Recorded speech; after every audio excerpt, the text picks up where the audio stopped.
평균 수명이 35년이 연장되면서 추가가 됐습니다. 자, 이 지역의 음식들을 보면 공통적으로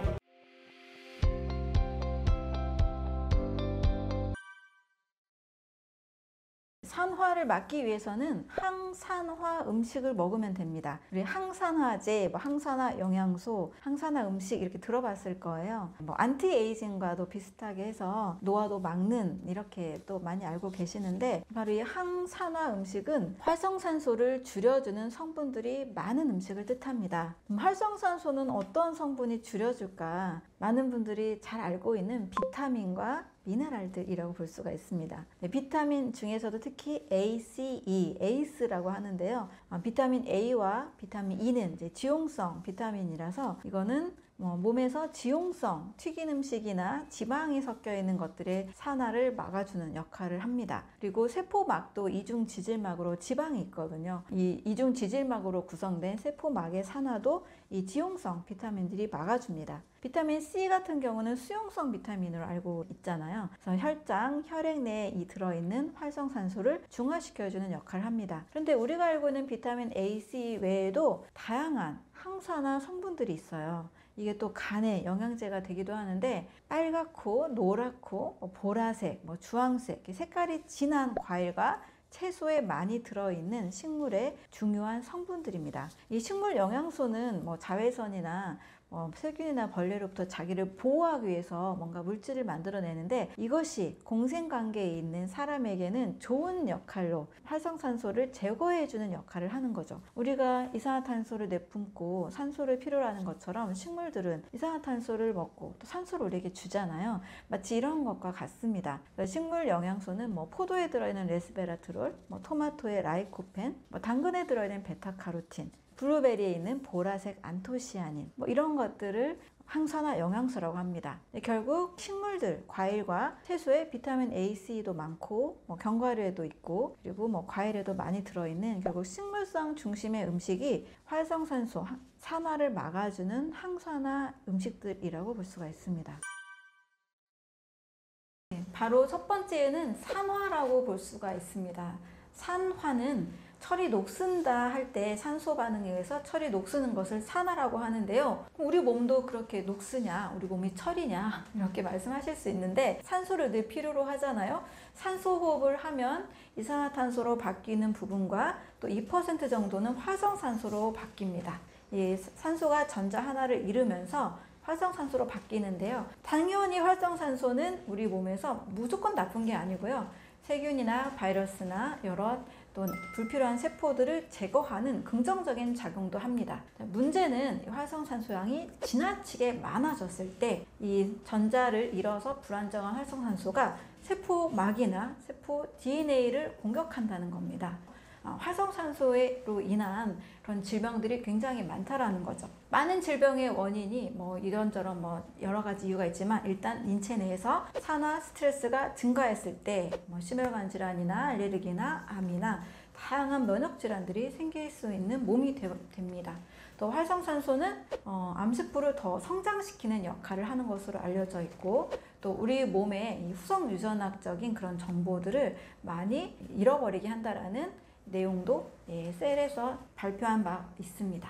후성 유전학적 정보를 소실한다는 건 무슨 말이냐, 우리가 신유전학이라고 해서 옛날에는 DNA가 문제다, DNA 돌연변이설로 많은 질병의 원인을 찾았는데요. 그보다는 유전학의 또 다른 요인, 수성 유전체에 의해서 질병이 걸리는 것으로 최근에는 많이 알려져 있습니다. 예를 들면 유전자는 그대로이지만 유전자가 단백질을 만들어내는 그 과정, DNA 메틸화라고 하는데요. DNA 메틸화가 제대로 일어나지 않아서 유전자가 잘못된 단백질을 생성한다는 거죠. 암세포 같은 것들이 만들어진다는 거죠. 그래서 그 후성 유전학적 정보라는 것은 음식이나 스트레스, 나쁜 공기, 나쁜 물, 이런 여러 환경적인 요인이 됩니다. 이러한 후속 유전학의 정보를 굉장히 많이 손상시키고 바꾸는 것이 또 활성산소로 알려져 있습니다. 전 세계에 100세 이상의 건강한 사람들이 많이 살고 있는 지역을 내셔널 지오그래픽 연구원이었던 댄 비트너가 조사한 바 있습니다. 그 지역을 블루존이라고 이름을 지었는데요. 이 블루존은 현재는 6개 지역입니다. 이탈리아의 사르데냐, 코스타리카의 니코야, 그리스의 이카리아, 미국 캘리포니아의 로마린다, 일본의 오키나와, 최근에는 싱가포르까지 평균 수명이 35년이 연장되면서 추가가 됐습니다. 자, 이 지역의 음식들을 보면 공통적으로 90에서 95%는 식물성 식단을 먹고 있습니다. 그런데 식물성 식단을 위주로 한다고 생각하니까 우리 한국도 마치 우리 거의 뭐 쌀밥 먹고 한식 먹으면 다 식물성이잖아요, 대부분. 예, 그렇게 생각하기 쉬운데 되게 중요한 우리나라의 차이점이 있었습니다. 바로 곡물 중심의 식사가 아니라는 겁니다. 과일이나 채소나 올리브 오일 이런 식물성 음식이 많았고, 흰 쌀밥이나 그런 곡식 위주 식사가 아니라 자연의 과일, 채소, 씨앗류, 견과류를 통한 좋은 탄수화물을 많이 먹고 있는 특징이 있었습니다. 네, 특히 오키나와에서는 이 자색 고구마를 무려 식단의 67%나 먹고 있었는데요. 일반 흰 고구마보다 자색 고구마는 좀 더 혈당 상승이 느리고 또 항산화 성분이 많은 것으로 알려져 있죠. 그리고 뭐 감귤류, 시쿠와사라는 감귤류 과일을 먹었고, 또 채소 중에는 또 인슐린 저항성에 도움이 되는 것으로 알려진 고야, 여주라고도 하는데요. 외국에서는 뭐 쓴 멜론이라고도 합니다. 그리고 바다, 이 오키나와 섬이잖아요. 해주류인 우미부도라는 것을 먹기도 합니다. 이 우미부도는 후코이단이라는 성분, 한때 항암 성분으로 굉장히 유명한 적이 있었어요. 후코이단 이 성분이 굉장히 풍부하고 칼슘이나 뭐 철분 이런 미네랄들이 굉장히 많아서 피도 맑게 해주고 전해질 균형을 잡아주기도 합니다. 모즈쿠라는 갈조류도 많이 먹고 있는데요. 우리나라 치면 김 같은 그런 성분이 될 수가 있습니다. 그런데 오키나와에서는 100% 식물식은 아니었고요. 하루에 육류를 먹기는 먹습니다. 그런데 하루에 40에서 50g, 굉장히 소량이죠. 그것도 굽지 않은 수육의 형태로 돼지고기를 약간씩 섭취합니다. 제가 이 40g을 계산을 해봤더니 제가 모유 비율을 요즘 최근에 관심이 많이 갖고 있는데요. 모유에 있는 단백질 함유량과 비슷한 양인 거예요. 그래서 이런 장수 마을에서는 90에서 95% 정도는 거의 식물식이고, 좋은 기름을 꼭 같이 섭취하고 있고, 또 콩류도 굉장히 많이 섭취하고 있는 것을 볼 수 있었습니다. 네, 노바의 가장 큰 주범은 활성산소로 알려져 있습니다. 활성산소라는 것은 산소를 호흡하면서 일부 산소가 전자를 잃으면서 불안정한 형태로 바뀐 모습입니다. 활성산소는 늘 생길 수밖에 없어요. 왜냐하면 우리가 늘 호흡을 하잖아요. 적정량의 활성산소는 세균, 바이러스를 제거하는데 도움을 주기 때문에 우리 생명 현상에 꼭 필요한 역할을 하고 있다고 볼 수 있습니다. 문제는 과하게 많이 만들어진 활성산소는 세포를 공격하고, 일반적인 이 세포 DNA를 변성시키고 또 면역세포도 공격을 해서 염증을 크게 일으키는 것으로 알려져 있습니다. 활성산소가 과하게 늘어나는 환경은 말 그대로 산소를 많이 사용하는 환경이에요. 그리고 소식을 할 때보다 과식을 할 때 산소를 많이 소모해서 소화를 시키겠죠. 또 운동을 한두 시간 할 때보다 5시간, 7시간, 8시간 할 때 또 산소를 많이 만들어 소모하니까 활성산소가 늘어납니다. 또 나쁜 음식 또는 흡연, 과한 음주를 했을 때, 이럴 때도 몸에서 활성산소가 늘어나게 됩니다. 많은 분들이 이제 건강을 위해서는 소식을 하고 적당한 운동이 중요하다 이렇게 알고 계신 이유는 바로 활성산소가 많이 만들어지지 않기 때문입니다. 반대로 과식하고 과음하고 또 과하게 운동을 많이 하고 식사를 너무나 뷔페식까지 복합적으로 굉장히 소화가 어렵게, 소화가 잘 되지 않은 식사를 자주 할 때, 이럴 때도 활성산소가 많이 생긴다고 볼 수가 있습니다.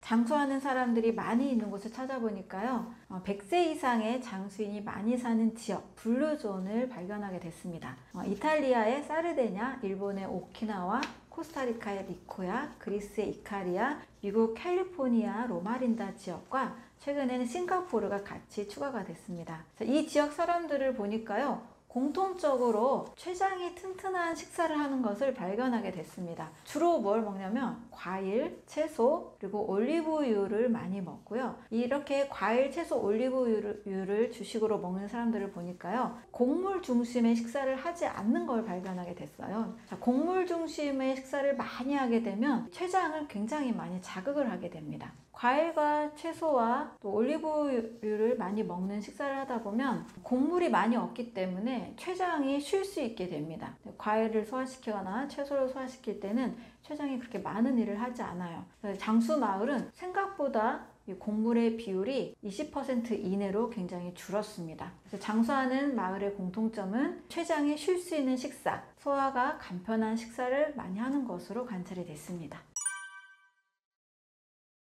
오키나와에서 주로 먹는 음식을 보니까요. 감귤류 과일인 시쿠와사, 채소인 고야, 해조류인 우미부도와 모즈쿠, 그리고 자색 고구마, 밥과 약간의 돼지고기와 콩을 먹는 것으로 확인이 됐습니다.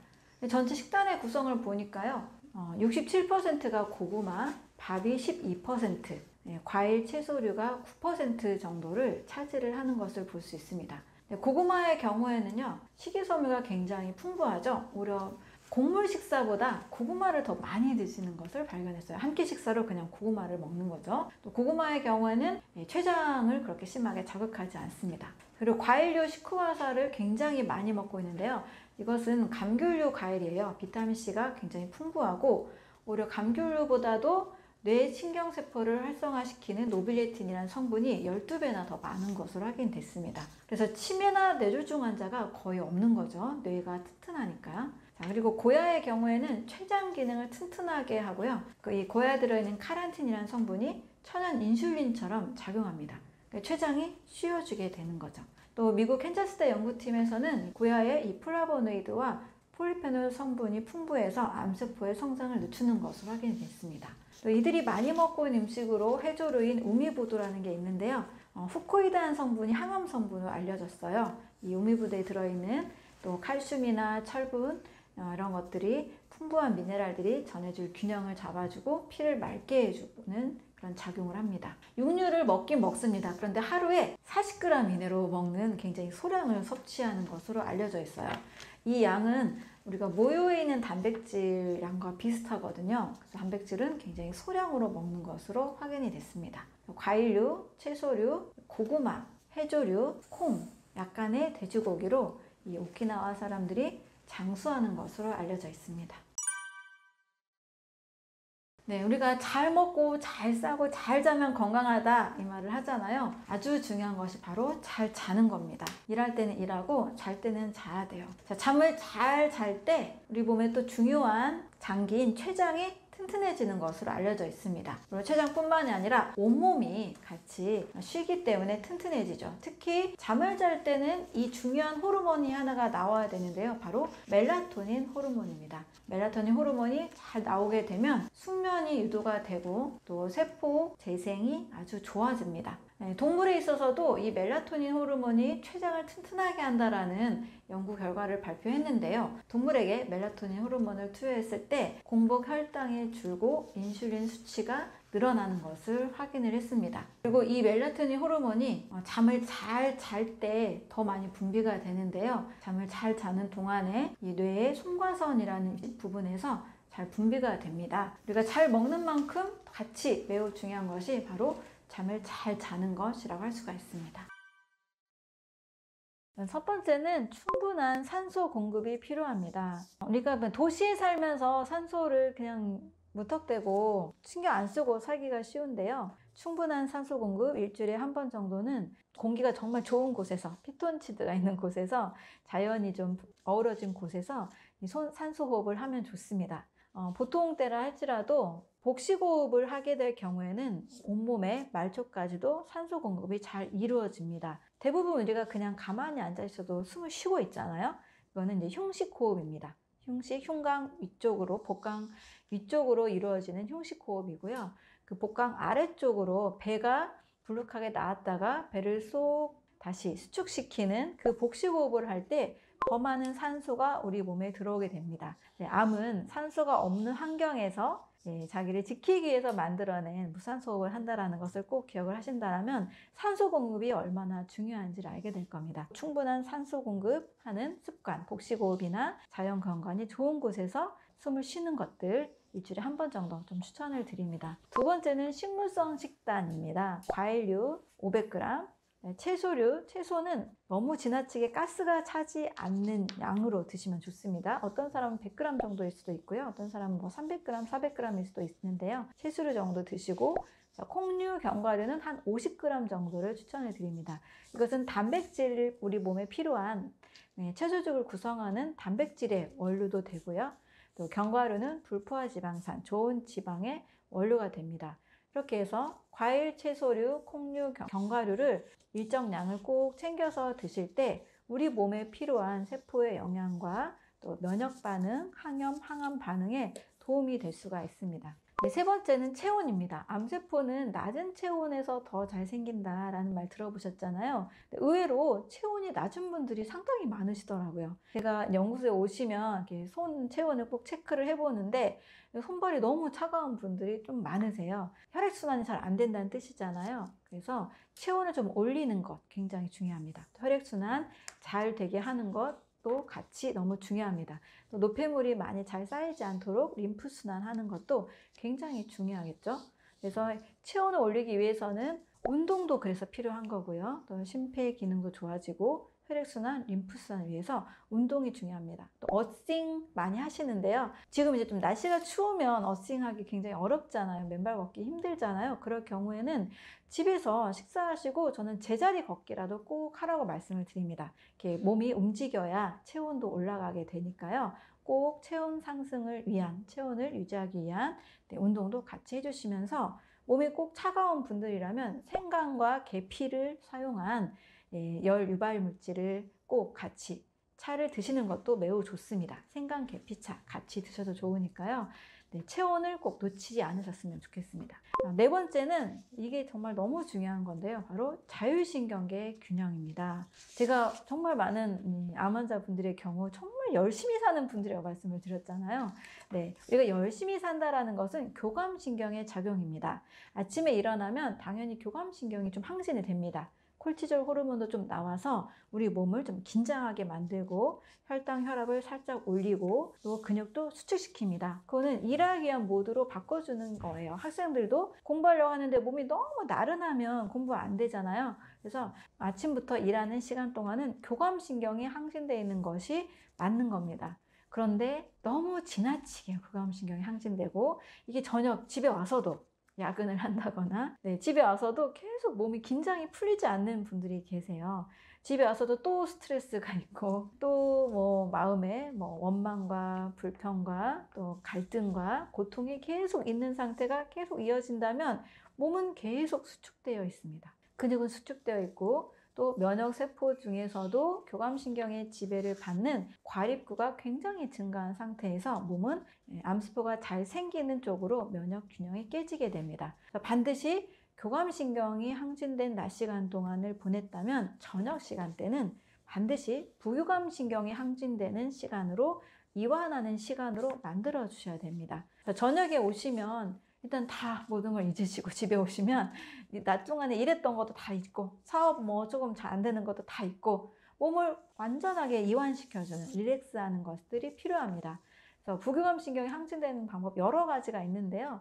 반신욕이나 족욕도 몸이 이완이 되잖아요. 부교감신경이 항진이 되고 발 마사지 같은 것도 도움이 됩니다. 또 어떤 마음 심리적으로는 많이 웃는 것, 또 좋은 걸 많이 생각하는 것, 기뻤던 일 생각한 것, 또 내가 잘한 거 생각하는 것, 또 감사한 거 생각하는 것. 감사를 치료로 많이 사용하잖아요. 감사일기 쓰거나 저는 감사합니다 100번 말하세요 이렇게 말씀을 드리는데요.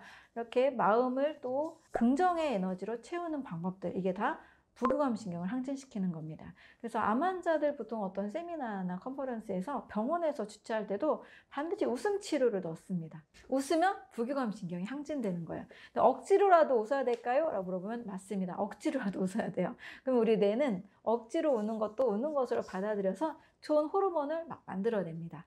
이게 부교감신경이 항진되면 인체의 또 면역의 균형이 바로잡아지면서 이제 암세포가 점점 줄어드는 몸으로 바뀌게 됩니다. 그래서 꼭 자율신경계의 균형, 요즘은 이제 스트레스도 많이 받고 심리적, 정신적으로 굉장히 이제 어려운 분들이 많다 보니까 이 자율신경계 균형이 깨진 분들이 너무나 많습니다. 뭐 음식은 해도 마음 바꾸기는 어렵다 하는 분들이 계시는데요. 목숨 걸고 음식만큼 마음 바꾸는 것 같이 반드시 진행을 하셔야 됩니다. 자, 이렇게 해서 좋은 산소 공급, 충분한 산소 공급, 식물성 식단, 과일, 채소, 콩, 견과류 식단, 체온 유지, 운동과 또 체온을 올리는 따뜻한 차, 네 번째로 자율신경계 균형.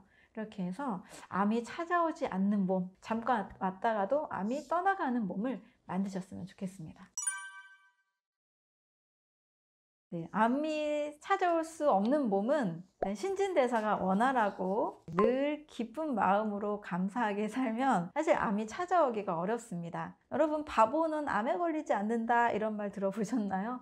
바보처럼 약간 그냥 헤헤하고 그냥 하하하고 항상 그냥 웃고 단순하게 생각하고 이런 라이프 스타일과 좀 성격들이 암이 좀 덜 찾아오는 것 같습니다. 또 몸으로는 제가 늘 산소 호흡 말씀드렸잖아요. 또 미토콘드리아 건강을 말씀드렸잖아요. 이렇게 산소 대사를 잘 하고 또 미토콘드리아가 건강한 세포 기능을 좋게 만드는 것. 이 세포들은 신진대사를 결국 건강하게 만듭니다. 그래서 음식으로는 과일, 채소류, 콩류, 견과류를 필수 식품으로 일단 먼저 드시고 나머지 음식들은 조금 자유롭게 드시더라도 즐겁게 긍정적으로 드셨으면 좋겠습니다. 세계보건기구가 적색육을 발암 물질로 정하긴 했습니다만 우리가 가끔 한 번씩 고기를 즐겁게 먹는 것도 내가 기분이 너무 좋고 행복하다. 그럼 행복 호르몬이 나오거든요. 그래서 행복하게 가끔씩 그런 음식을 즐기시면 저는 더 좋을 수 있다고 봅니다. 대신 매일 가공식품 먹는 것, 또 매일 술을 마신다거나 흡연을 한다는 거는 상당히 좀 줄일 필요가 있겠죠. 그래서 세포 기능이 좀 활발하고 식물성 유지의 식단을 즐겁게 하시면서 나를 사랑하고 또 감사하는 마음을 가진다라면 암이 찾아올 수 없는 몸이 될 것 같습니다. 암 환자는 식물 영양소가 좀 풍부한 과일을 드시는 것을 추천을 드립니다. 그래서 누구나 좋다라고 알려진 블루베리, 베리류 과일이 좋겠죠. 안토시아닌, 보라색, 안토시아닌이 풍부하고 암의 성장을 늦춰주는 효과들이 있습니다. 그리고 딸기도 같이 베리류로 속할 텐데요. 딸기류 과일도 좋고 딸기에 들어있는 안토시아닌, 피세틴 이런 성분들이 도움이 됩니다. 그 다음에 항산화 작용이 굉장히 강한 것으로 알려진 퀘르세틴 성분이 많이 들어있는 사과입니다. 사과는 사실 너무나 좋은 과일이라서 사과 하나쯤은 계속 드시는 것을 꼭 추천을 드립니다. 퀘르세틴만 들어있는 게 아니고요. 피세틴 같은 장수의 유전자를 돕는 성분도 있고 근육 강화에 도움이 되는 우르솔산이라는 성분도 있고요. 또 장 건강에 도움이 되는 팩틴도 굉장히 풍부합니다. 블루베리, 딸기, 사과 이 정도는 좀 구할 수 있을 때는 충분히 좀 드시면 도움이 되겠습니다. 암 환자가 먹었을 때 좋은 항암 채소로 저는 브로콜리, 그리고 양배추 또는 방울 양배추, 그리고 케일을 꼭 말씀을 드립니다. 브로콜리나 그다음에 방울 양배추, 케일 똑같이 십자가 채소로 알려져 있습니다. 십자가 채소에 들어있는 성분들이 암세포의 성장을 막고 항염작용, 항암작용을 하는 것들로 알려져 있습니다. 특히 또 암 환자들의 경우에는 대부분 소화기 암의 경우에는 점막에 문제가 생긴 거잖아요. 위암도 마찬가지로 위 점막에서 혹이 생겨난 거고 또 소화기 암은 점막에 문제가 생긴 건데요. 소화기 점막의 특징은 빠르게 세포가 분열한다는 겁니다. 암세포와 특징이 비슷하잖아요. 이 빠르게 분열하는 세포가 잘못된 분열로 인해서 이제 암세포로 자라날 수 있는 거기 때문에 점막의 건강을 챙기는 것이 좋습니다. 근데 양배추나 브로콜리, 케일에는 점막 건강에 좋은 성분도 같이 들어 있습니다. 베타카로틴도 있고 또 양배추에는 비타민 U라는 성분, MMSG라는 성분도 같이 들어있잖아요. 이런 성분들이 점막도 건강하게 만들어주기 때문에 암 환자들에게는 이 십자가 채소 꼭 잘 챙겨 드시면 큰 도움이 될 수가 있습니다.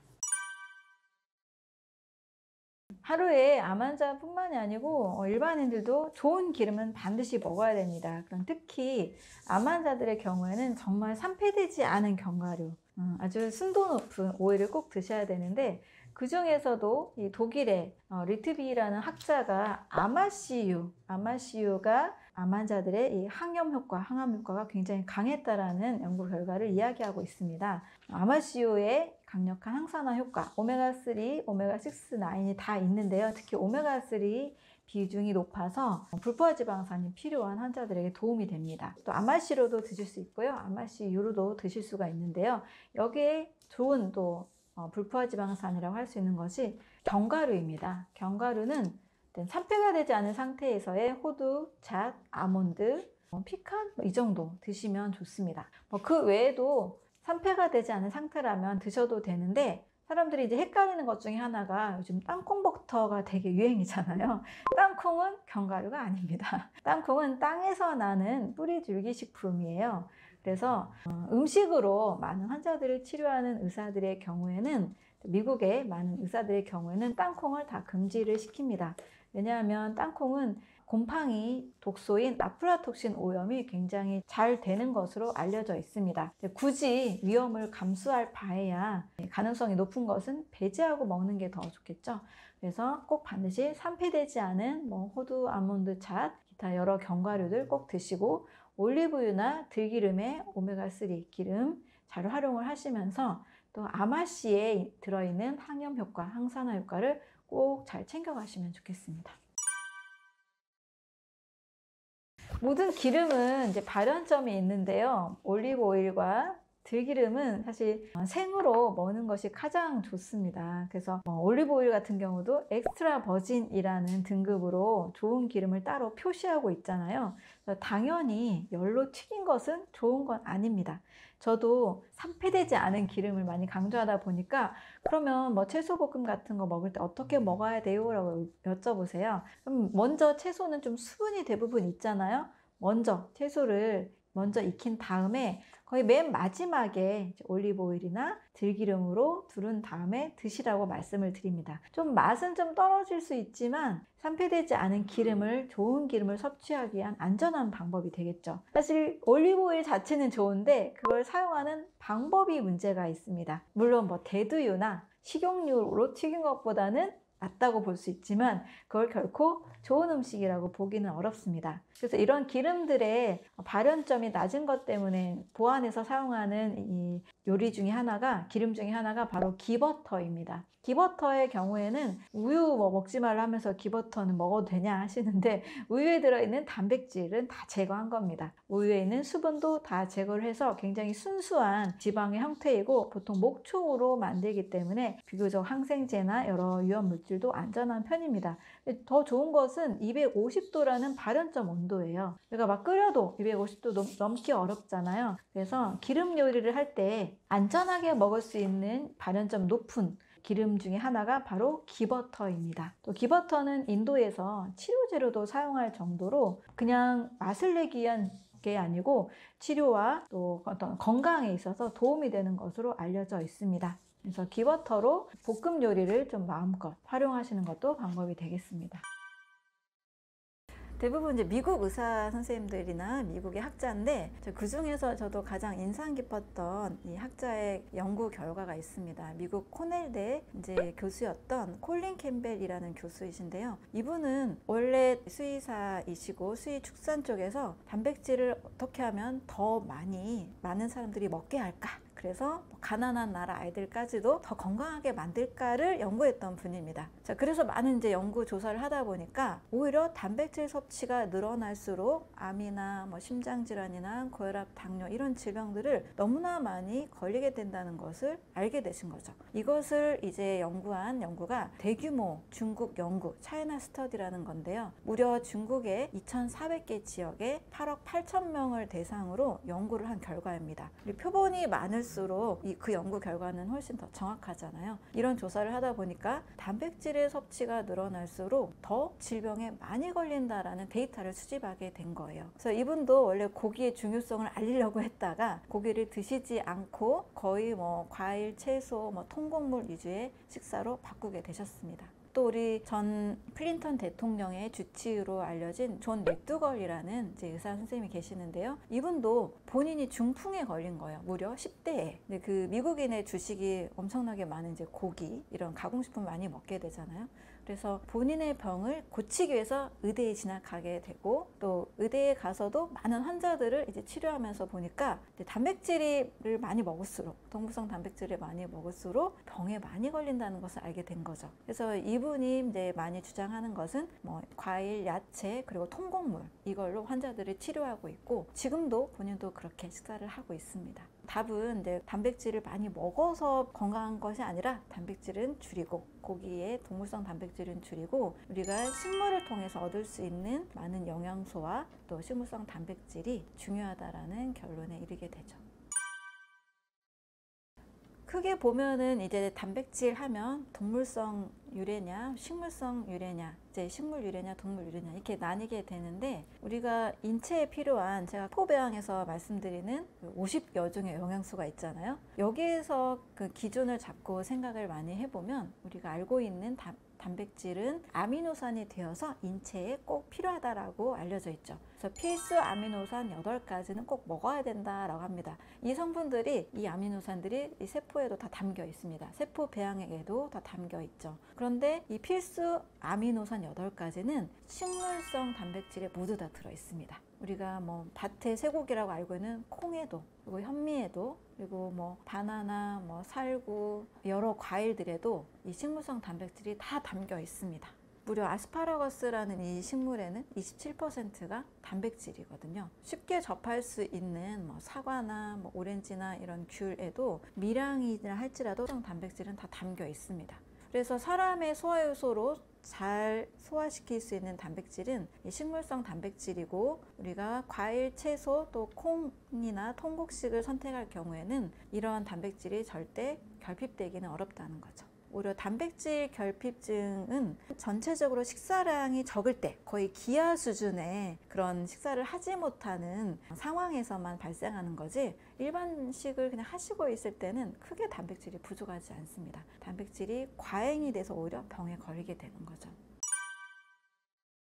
저는 이제 영양과 해독을 기본으로 하는데 좋은 영양을 섭취하기 위해서는 반드시 어떤 음식을 먹었을 때 완전히 소화를 시켜야 됩니다.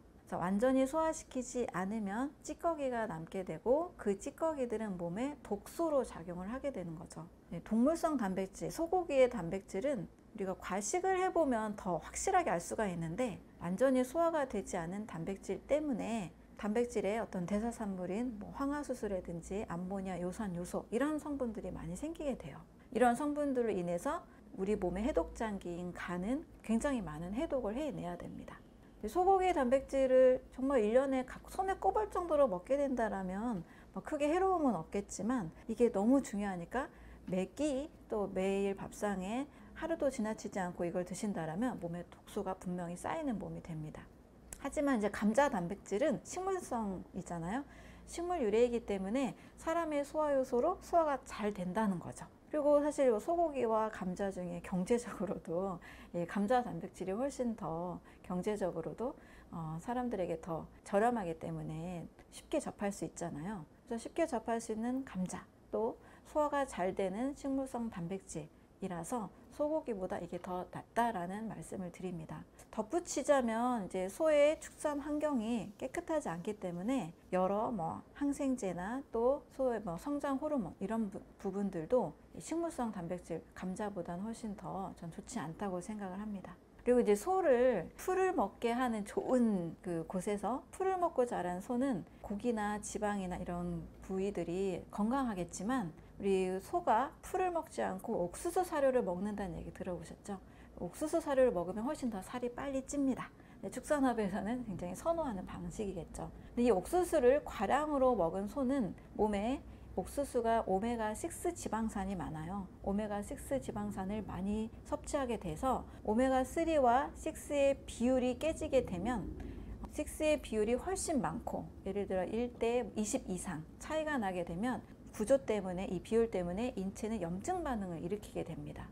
옥수수 사료를 먹고 자란 소를 먹게 되면 염증을 더 유발할 수 있는 그 고기를 먹는 거기 때문에 우리 몸에 염증이 일어나는 것은 결코 좋은 게 아니죠. 저는 이제 암의 시작은 미세 염증이다, 오래된 만성 염증이다 라고 이야기를 하는데요. 그래서 이 염증을 또 유발한다는 측면에서도 소고기보다 감자 단백질이 더 낫다라고 할 수 있습니다. 어떤 분들은 이제 생채식을 강조하는 분들은 뭐든지 생으로 먹어야 된다 해서 뭐 현미도 생으로 드시고 뭐 고구마도 생으로 드시고 뭐 과일이나 야채는 당연히 생이니까 먹을 수 있는데, 저는 굳이 모든 음식을 생으로 먹기는 좀 많이 힘들지 않을까라는 생각을 합니다. 그래서 우리 감자를 이용한 요리들 많이 있잖아요. 뭐 된장찌개 감자를 넣기도 하고 감자 볶음을 하기도 하고 쪄서 먹기도 하고. 근데 가장 좀 더 좋은 방법은 특별히 양념을 많이 하지 않은 찐 감자 정도 있죠. 이런 찐 감자를 먹을 수 있는 방법이 좀 좋지 않을까 생각을 하고 있습니다. 네, 암 환자에게 꼭 도움이 되는 3가지 라이프 스타일은, 첫 번째는 운동, 두 번째는 숙면, 세 번째는 즐거운 마음입니다. 먼저 운동에 대해서 말씀을 드리면, 사실 운동이 좋다라는 거는 누구나 알고 있죠. 네, 암 환자분들에게 더더욱 필요한데요. 실제 운동을 통해서 암세포의 성장이나 암 종양이 증식되지 않는 환경은 30% 정도 줄어든다라는 연구 보고들이 있습니다. 네, 운동은 지나치게 많이 하는 것보다 하루 30분 정도, 길어야 1시간 정도로만 추천을 드리고요. 이렇게 했을 때 몸에 암 환자들은 산소가 부족한 상태잖아요. 산소 공급이 원활하게 이루어져서 도움이 됩니다. 유방암에 걸린 2,987명의 사람들을 조사를 했을 때 일주일에 1시간 정도만 걸었는데도 사망률이 줄어든다라는 보고들이 있습니다. 그런데 좀 더 적극적으로 하루에 1시간씩 걸었던 대장암에 걸린 약 700명 정도의 여성들이 일주일에 1시간 미만으로 걸었던 여성들에 비해서 사망률이 61%나 더 낮았다고 합니다. 이 운동은 환자의 나이나 종양의 크기나 발생 정도와 상관없이 누구에게나 좋은 상태라고 하니까요. 말기에 있는 사람에게도 미국 임상중앙학회에서는 추천을 꼭 하고 있습니다. 암 환자에게 운동 필수니까요. 하루에 30분 또 1시간 정도씩 운동하는 습관을 들여주시는 것이 좋습니다. 두 번째로는 숙면입니다. 숙면이 암을 예방합니다. 반대로 수면 부족은 암을 유발하는데요. 하루 6시간 미만으로 잘 때 대장 용종이 걸릴 확률이 50% 이상 더 높다고 합니다. 따라서 숙면을 취해주는 것이 중요한데요. 우리가 숙면을 하는 동안에는 멜라토닌이라는 호르몬이 밤에 나옵니다. 이 호르몬은 밤 10시부터 새벽 2시까지 분비하게 되는데요. 멜라토닌 호르몬으로 인한 세포 재생과 또 암세포를 증식을 막는 효과, 이런 효과들이 있기 때문에 멜라토닌 호르몬이 잘 나오는 이 시간에 반드시 잘 주무시는 것, 하루에 8시간에서 9시간 정도 주무시는 것을 추천을 드리고 있습니다. 세 번째로 즐거운 마음인데요. 우리가 기쁘게 사는 것, 그리고 감사하며 사는 것이 건강에 아주 큰 도움을 주고 있다라는 연구 결과들이 있습니다. 스트레스를 받게 되면 몸의 전체적인 면역체계가 깨지게 되고 암세포가 계속 증식하는 환경으로 자랄 수밖에 없다라고도 말씀드렸는데요. 반대로 기쁜 마음을 가지게 되면 암 환자들은 교감신경이 항진되고 부교감신경이 굉장히 저하된 상태입니다.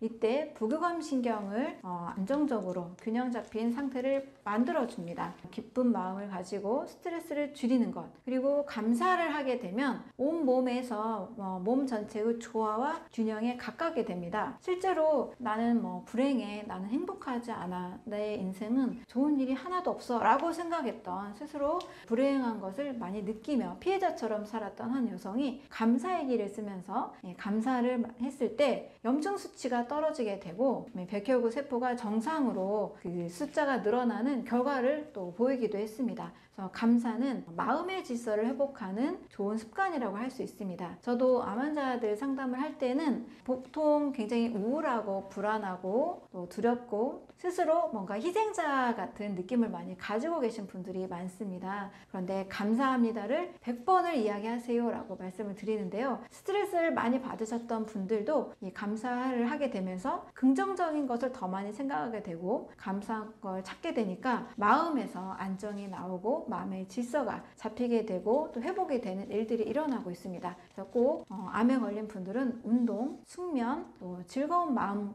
관리하는 것, 이 라이프 스타일을 꼭 같이 만들어 주시는 것을 추천을 드립니다.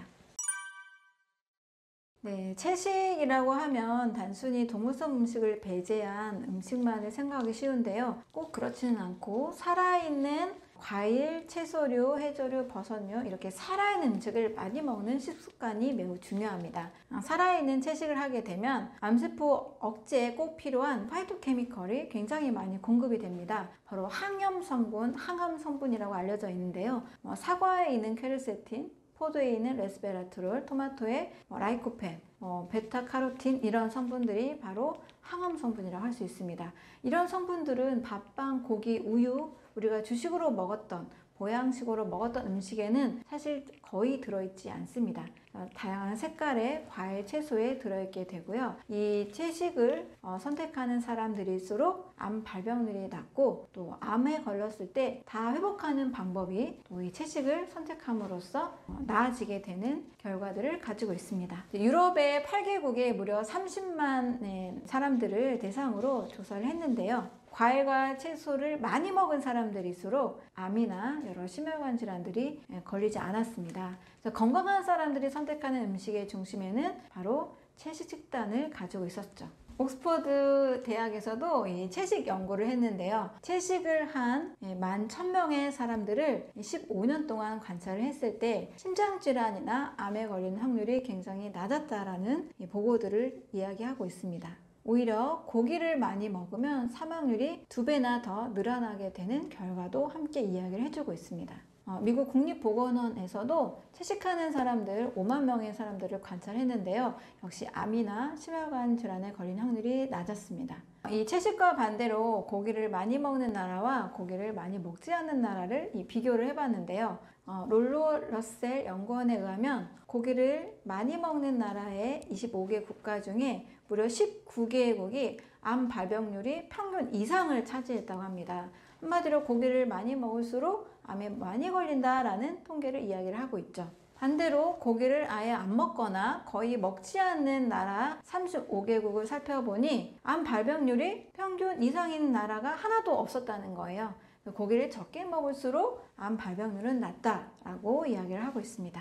세계암연구기금도 역시 채식이 암을 예방한다라는 동일한 이야기를 하고 있는데요. 400만 건의 암을 예방할 수 있다라고 이야기를 하고 있습니다. 이런 연구 결과로 본 바 우리가 암을 예방하기 위해서는 하루에 500g 정도의 과일, 채소를 먹도록 이야기를 하고 있습니다. 주로 가공식품이나 또는 정제탄수화물이나 또 고기류 음식, 우유 이런 것들 우리가 굉장히 접하기 쉬운데 상대적으로 과일, 채소는 접하기가 어렵잖아요. 하지만 의지를 가지고 하루에 아침 식사 한 끼 정도는 과일 식단을 차린다라면 충분히 암을 예방할 수가 있습니다. 가공육이나 또 가공식품은 정말 채소로 먹는 습관. 붉은 고기나 가공육은 하루에 80g 이하 정도로만 꼭 섭취하셔야 되고 또 안 먹어도 큰 문제는 없습니다. 이 암 연구 결과를 통해서 보면 동물성 단백질이 암을 유발하기 쉽지 이 동물성 단백질을 안 먹었다고 암에 걸리는 연구 결과는 없었다는 거죠. 붉은 고기나 가공육도 채소로 섭취하는 습관을 가지시는 것이 좋습니다.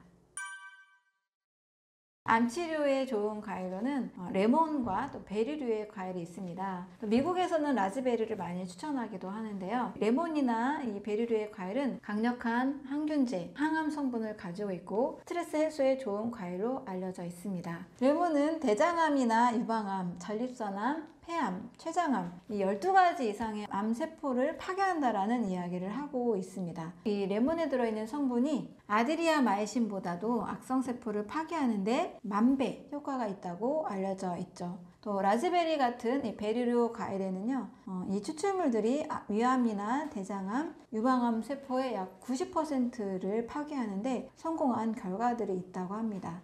라즈베리의 경우에는 엘라그산이라는 성분이 있어서 피부암, 유방암, 식도암, 구강암, 방광암, 폐암, 백혈병까지 치료하는 데 도움이 된다고 합니다.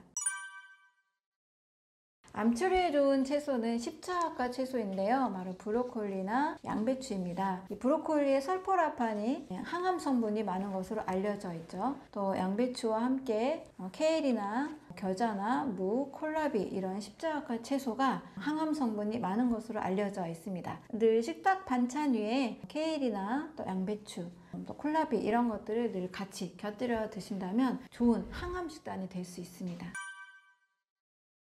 가공식품을 많이 먹을수록 이제 뇌 손상이 되고 또 성격적으로도 우울증이나 폭력성이 증가한다는 말씀을 드렸는데요. 자, 그 이유는 우리 뇌와 우리 몸에 꼭 필요한 미량 영양소가 결핍이 됐기 때문입니다. 반대로 미량 영양소가 풍부한 채소, 과일, 또 좋은 음식을 먹게 되면 심리적으로도 안정이 되고 뇌도 좋은 기능을 건강하게 하기 때문에 폭력성도 줄고 또 예의 바르고 집중력이 올라가고 자신의 삶을 잘 통제하고 조절할 수 있는 그런 능력들이 향상이 되는 거죠.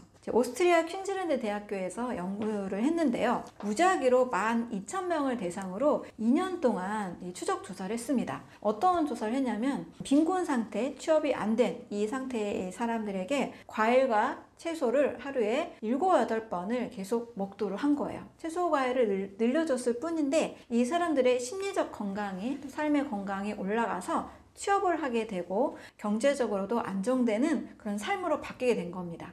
지금 채소 과일을 안 먹는 습관을 가진 어린이 또 어른들이 있다라면 단순히 지금의 건강과 삶을 좌우할 뿐만 아니라 미래까지도 영향을 미치기 때문에 이 채소 과일 섭취 꼭 중요하게 여겨주시면 좋겠습니다. Gbams라고 해서 앞글자를 따서 만든 그 음식들을 뜻합니다. 질병을 예방하는 슈퍼푸드라고 생각하시면 되는데요. G는 그린스, 녹색 채소, B는 빈스, 콩, O는 어니언스, 양파, M은 머쉬룸, 버섯, B는 베리스, 베리류, 과일, S는 씨드, 씨앗을 뜻합니다. 자, 그린 녹색 채소, 우리 녹황색 채소가 좋다는 건 많이 다 알고 계시죠? 암이나 심혈관 질환 또 장수에 도움이 된다.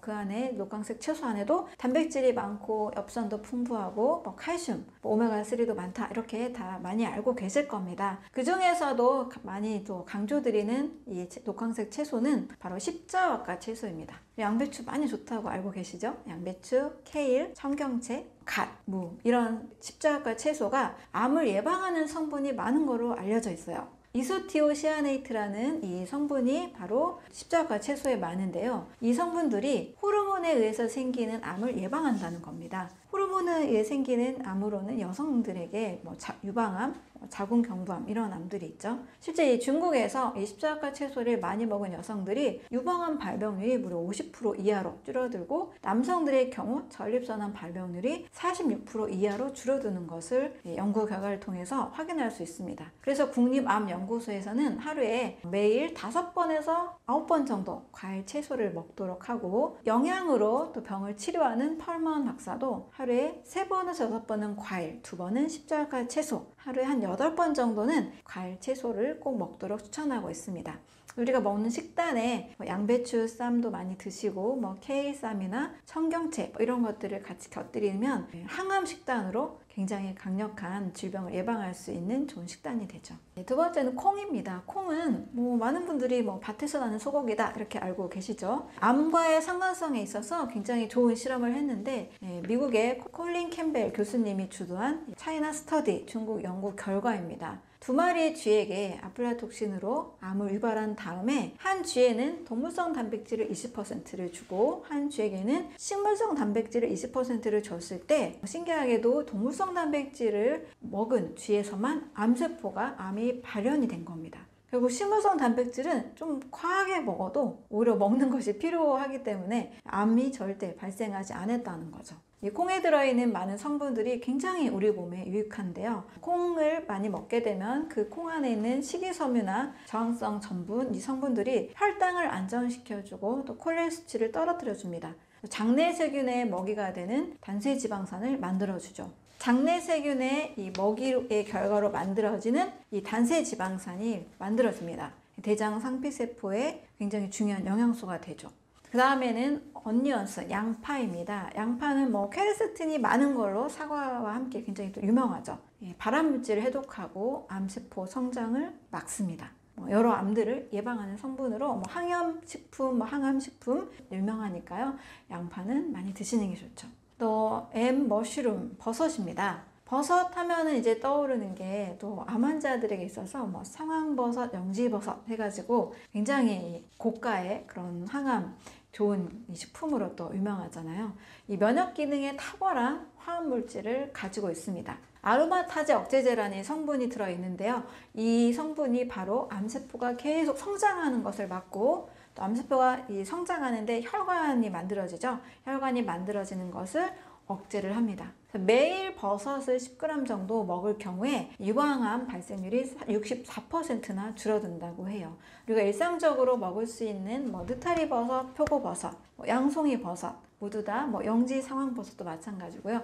모두 다 이 항염 작용이 있기 때문에 식탁에 매일 드셔주시는 것이 좋겠습니다. 그 다음에 베리류의 과일입니다. 블루베리 하면은 또 굉장히 또 슈퍼푸드로 이미 많이 알고 계시죠. 블루베리, 딸기, 산딸기, 블랙베리 다 너무나 좋은 슈퍼푸드입니다.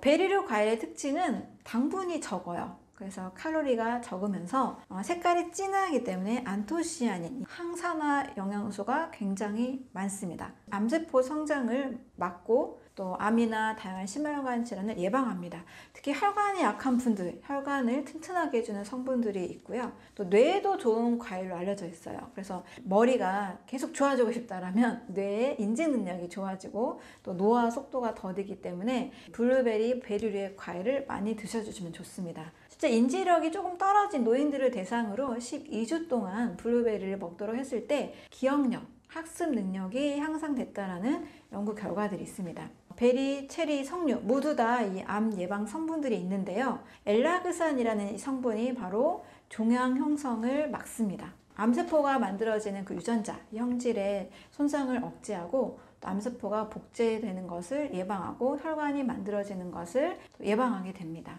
이 엘라그산은 동시에 혈당이나 활성산소를 줄이고 또 염증, 심혈관 질환을 예방하기 때문에 여러 다양한 유익한 효과가 있죠. 그래서 하루 식단에 베리류 과일을 꼭 섭취하시면 건강에 큰 도움이 될 수 있습니다. 그 다음 씨앗류 음식입니다. 씨앗류, 견과류 모두 다 같이 파이토스테롤이라는 성분이 있어서 우리 몸에 꼭 필요한 영양 성분을 공급을 해줍니다. 이 채소와 함께 섭취하면 더 많은 미량 영양소 흡수를 도와준다고 하죠. 씨앗류를 많이 먹게 되면 이 씨앗류 자체는 또 고소한 맛이 있잖아요. 그게 바로 씨앗 견과류에 들어있는 불포화 지방산입니다. 이것은 뇌에 반드시 필요한 DHA 그리고 뇌 세포막에 필요한 영양 성분을 공급을 해주죠. 그래서 씨앗류 음식은 꼭 먹도록 권하는 그런 음식입니다. 아마씨나 치아씨, 또 우리나라 분들은 참깨, 들깨 많이 드시죠? 굉장히 좋은 식사가 됩니다. 씨앗류에 들어있는 성분 중에는 리그난이라는 성분이 있는데요. 이게 에스트로겐 생성을 조절을 해준다고 알려져 있습니다. 리그난을 섭취한 유방암 환자들을 10년간 추적 조사를 해보니까 그 사망률을 71%나 줄였다라는 연구 결과들이 있습니다. 네, 뉴트리션 그리고 테리어 어떤 사람을 뜻하는 용어인데요. 아주 양질의 영양소를 먹는 그 식단을 의미합니다. 양질의 영양소를 공급받게 되면 우리 몸 상태도 가장 최적의 상태가 되는 거죠. 사람의 몸은 원래 질병에 걸리지 않도록 만들어져 있고 많은 질병으로부터 예방할 수 있는 다양한 시스템들이 있습니다. 좋은 영양소만 먹어도 사실 큰 병이 없는 거죠. 그러면 이 뉴트리테리언 식단을 차지하고 있는 음식들은 뭘까? 조엘 펄먼 이 의사 선생님의 주장하는 그런 내용들은 저하고도 굉장히 비슷한데요. 과일류, 채소류, 콩, 버섯, 양파, 견과류, 씨앗류입니다. 이 음식을 전체 식사의 90%를 먹는 겁니다. 그래서 식물성 90%, 나머지 10%는 이제 동물성 프로 이하로 할 때 최적의 그런 건강한 뉴트리테리언 식단이 된다는 거죠. 이렇게 먹게 되면 정제 탄수화물이나 너무 동물성 단백질을 많이 먹을 때 일어날 수 있는 수많은 질병들을 예방을 할 수가 있습니다. 혈당 문제도 없을 것이고 혈압 문제, 고지혈증, 뇌졸중, 치매, 심장질환, 암 모든 이런 만성 대사 질환들, 통풍, 신장 쪽의 문제까지도 굉장히 예방할 수가 있습니다. 이런 질병들은 거의 음식에서 잘못된 음식, 잘못된 식사에서 왔기 때문에 이 뉴트리테리언 식단만 해도 충분히 병이 없는 건강한 몸을 만들 수가 있습니다. 또 뇌도 건강한 영양소를 채워주기 때문에 정서적으로도 안정이 되고 학습력과 집중력, 기억력이 높아지는 그런 몸을 만들 수가 있습니다. 좀 좋은 예시가 있는데요. 이렇게 뉴트리테리언 식단을 하는 섬을 또 찾아보게 됐습니다. 약 2,500명이 거주하는 파푸아뉴기니 한 섬인데요. 여기에 살고 있는 키타바족이라는 사람들은요, 심장질환, 우리가 많이 겪고 있는 고혈압, 암 같은 만성질환이 없다라는 겁니다. 이 사람들의 식단을 보니까 미국인 그리고 한국에도 많이 먹고 있는 패스트푸드나 가공식품이 없고, 가공 설탕, 가공 액상과당, 유제품, 또 오메가6가 많은 기름, 시리얼, 알코올 이런 것들을 전혀 먹지 않다라는 거죠. 자연에 나온 음식만 먹다 보니까 질병이 없고 영양 상태가 좋고 건강한 몸을 만들고 있는 것을 확인할 수가 있습니다.